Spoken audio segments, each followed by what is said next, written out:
A great artist is a tormented one. Art is a tool to process negative emotions, a tool to escape from certain situations, the tool with which we can elaborate sorrow and struggle. It seems that to be a great artist, you need to use art as the tool to process misery. And I couldn't disagree more with all of that. Hello, my name is Veronica, aka VESPERTILIU'S. I am an Italian comic book author, tarot and oracle deck creator, and your spooky art teacher. It's me again, yours truly.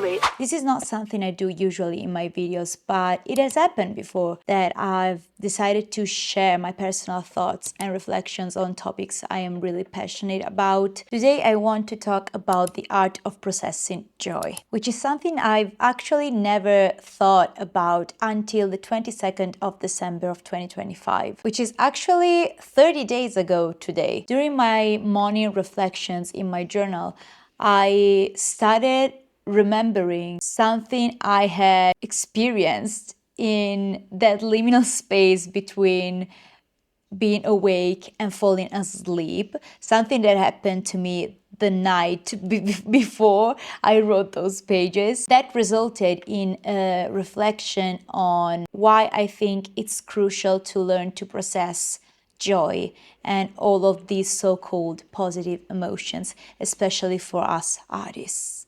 So this is going to be a very chill video. You'll also be able to watch me draw and create art. And with that said, let's talk about joy assessing, the art of processing joy.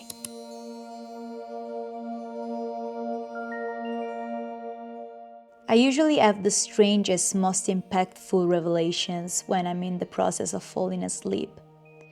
In that liminal space between thought and dream, I often see and hear the most unexpected revelations.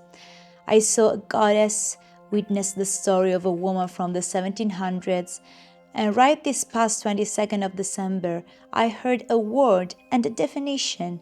In this almost awake dream, I used a word I have never heard before: joy assessing. English is not my first language. So, in that very dream, I asked myself what that word meant. And I answered, it means to process joy. In that moment, I realized it made perfectly sense. On Christmas Eve, I found a note on my phone saying, joy assessing, processing joy. And I started reminiscing that liminal dream. Throughout my existence so far, I had to learn and relearn how to process the so-called negative emotions: fear, anger, anxiety, regret. But thinking about joy assessing, I realized I seldom give myself the right to process the so-called positive emotions: happiness, satisfaction, joy. I give so much importance, rightfully, of course, to giving time and space to the matters that upset me, while I often end up almost unintentionally dimming my joy, for it is but a good moment, and therefore I can let it pass. Joy is the child parents never had to worry about, the one that never disappointed or caused trouble, and so often that very child ends up being left on their own because they can take care of themselves. They become the neglected ones. And all of a sudden, something dims their light. They become unstable. They seem changed. And their parents ask themselves, how can it be? They never caused trouble. We never had to worry about them. I started thinking that maybe I've been treating joy like the untroubled child I never had to worry about. I never hold it, let it run its course. I let joy slide away, confident it'll come back for a very good moment time after time. But if I learn something from my experience with liminal dreams, is that they always carry something important. Do I need to start joy assessing? I am now asking myself, how does one process joy? Maybe it is the same process as for processing sadness. You acknowledge the feeling, I am happy. You ask yourself why you're feeling like that. because I had the most wonderful revelation from a liminal dream. What can you do to honor this feeling? I can write it down and externalize everything I'm feeling and thinking right now.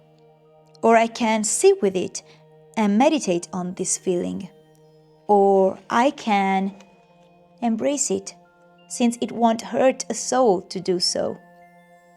Hold it dearly for the rest of my day. Express gratitude.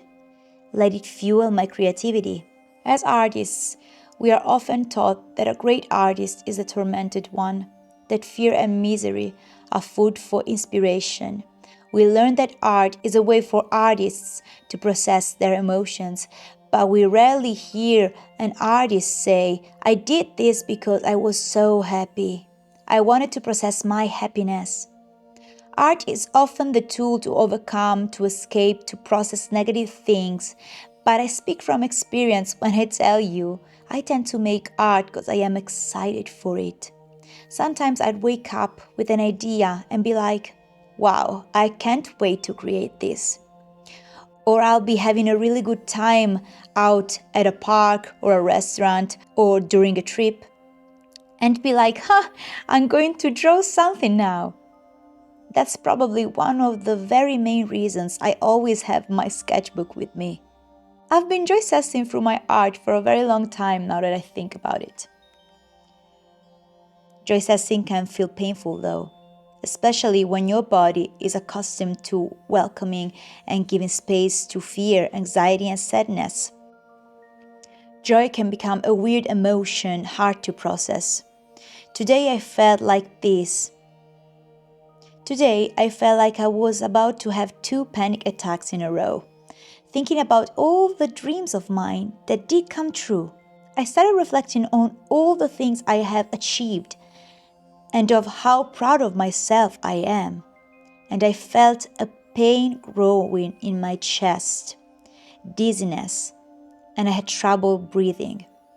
My body is not accustomed to joy and tranquility, at least not on a long run. Since, again, I often let those things slip away, the untroubled children. So when I welcome these emotions, my body does not know how to react to them, and it does what it usually does with fear and anxiety, because that's what she's accustomed to. That's a comfort zone. So yeah, joy-assessing can feel hard and painful.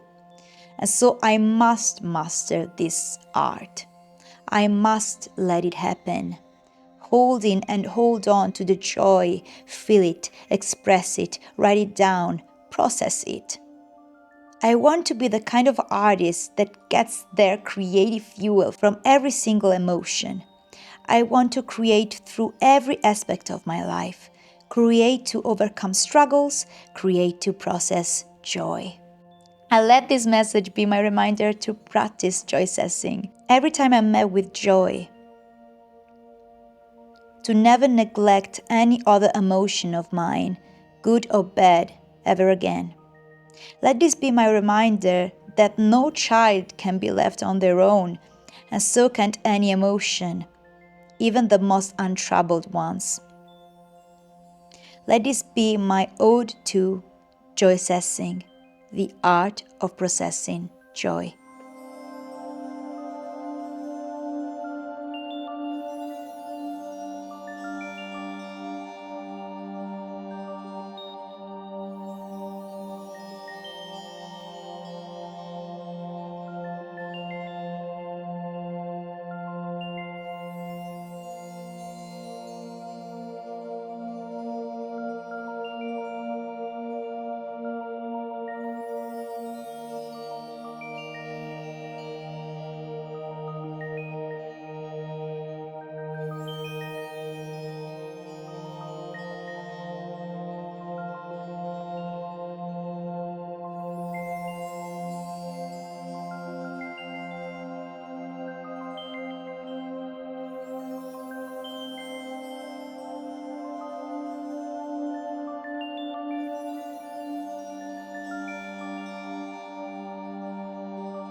And that brings us to the end of this brief reflection. Thank you so much for watching this video. I really hope this was helpful and interesting, and that maybe started a reflection for you as well. Let me know your thoughts in the comment section. I really would love to know your thoughts about this, about choice assessing. But again, thank you so much for watching. I will see you very soon with more art videos. In the meantime, let's make art. Bye.